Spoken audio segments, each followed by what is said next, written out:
अस्सलाम वालेकुम दोस्तों, कैसे हो आप लोग। उम्राह वीज़ा का जो रेट है ना, वो 10,000 कम हो गया।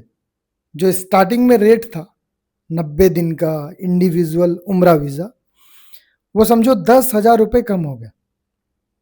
और इसका सिंपल सा प्रोसेस है, मैं आपको पूरा डिटेल में बता रहा हूँ, ध्यान से समझिएगा। अगर कोई मान लीजिए 90 दिन के लिए अपने फैमिली को उम्राह वीज़ा में बुलाना चाहता है, 24 घंटे में वीज़ा मिल जाएगा। अगर अर्जेंट में किसी को चाहिए तो हम अर्जेंट में भी दे सकते हैं, 4-5 घंटे में भी। भले उसका थोड़ा सा फीस ज़्यादा लग सकता है ना। अगर किसी का मान लो टिकट किया हुआ है तो आप कॉन्टेक्ट कर सकते हो। अब देखिए डॉक्यूमेंट क्या लगता है उम्रा वीज़ा के लिए। नंबर 1 पासपोर्ट कॉपी, जिसमें आपका फ्रंट और बैक वाला क्लियर स्कैन कॉपी। फ़ोटो अगर है तो फ़ोटो दे देना।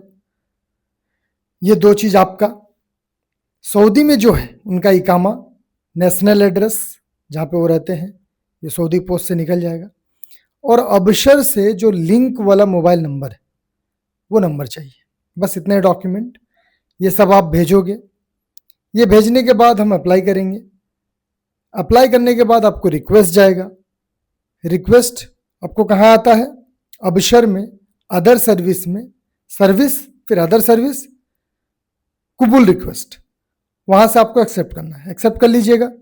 अब ये जो मैसेज आता है ना, कई बार हो सकता है कि आपको हम रिक्वेस्ट भेजेंगे 1 या 2 महीने का ही, उसमें दिखेगा कि आपको फलाना डेट से फलाना डेट तक वीज़ा हम इशू कर रहे हैं। तो लोग उसमें सवाल करते हैं, शारोर भाई इसमें तो लिखा हुआ 2 महीना नहीं आया, 1 महीना आया, 45 दिन आया, हम 90 दिन कैसे रहेंगे? भैया जो वीज़ा मिलेगा आपको वो 90 दिन का ही मिलेगा, आप 90 दिन ही रह सकते।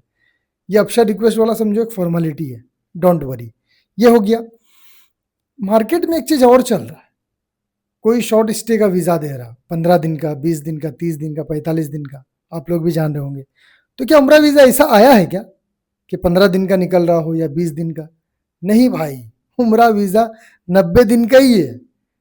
तो इसके पीछे क्या फंडा है 15 दिन 20 दिन? इसके पीछे फंडा ये है, वो लोग आपसे पहले ही टिकट ले रहे हैं, कन्फर्म टिकट 15 दिन का कराओ। 15 दिन का जब आप टिकट करा रहे हो तब वो मान रहे कि ये 15 ही दिन रुकेगा। वीज़ा 90 दिन ही है, 15 दिन का टिकट कर रहे हो इसलिए वो 15 दिन का दे रहे हैं। अच्छा, इसमें उनको फ़ायदा क्या है कि वो और कम रेट में दे रहे हैं?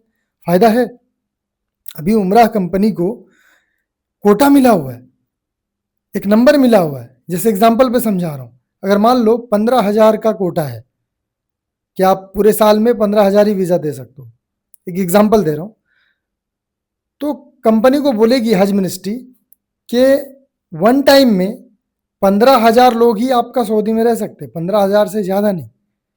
15,000 में आप ऐसा करके वीज़ा दो कि 500 निकले या 10,000 निकले, 5,000 रहे, ऐसे करके तुम 15,000 ही रखो अपने आईडी से।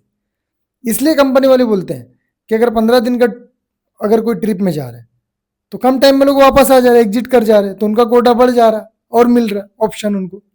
इसलिए शॉर्ट स्टे वाले को ज़्यादा प्रायोरिटी दिया जाता है। अब देखिए उम्रा वीज़ा में ना कोई भी एयरपोर्ट जा सकते हैं, पहले जैसा नहीं है कि आप जद्दा जाओ या मदीना जाओ, कहीं पे भी आप जाओ, रियाद, दमाम। मैं देख रहा था कि कुछ एजेंट लोग ये बोल रहे थे कि खाली जद्दा और मदीना ही जा सकते, बाकी एयरपोर्ट नहीं। भाई कहाँ से वो लोग खबर लाते समझ में नहीं आता। बल्कि उम्रा वीज़ा में फैमिली के लिए इंडिविजुअली सबसे सेफ लैंडिंग रियाद, दमाम ही सब है। जद्दा, मदीना, तैफ ये रिस्क वाला एरिया है। अगर पूरा चीज़ गवर्नमेंट के अकॉर्डिंग करके आप नहीं जा रहे हो तो जद्दा, मदीना, तैफ में दिक्कत हो सकती है, आप डिपोर्ट हो सकते हो। वहाँ पे आपको सारा फॉर्मेलिटीज़ करके जाना होगा।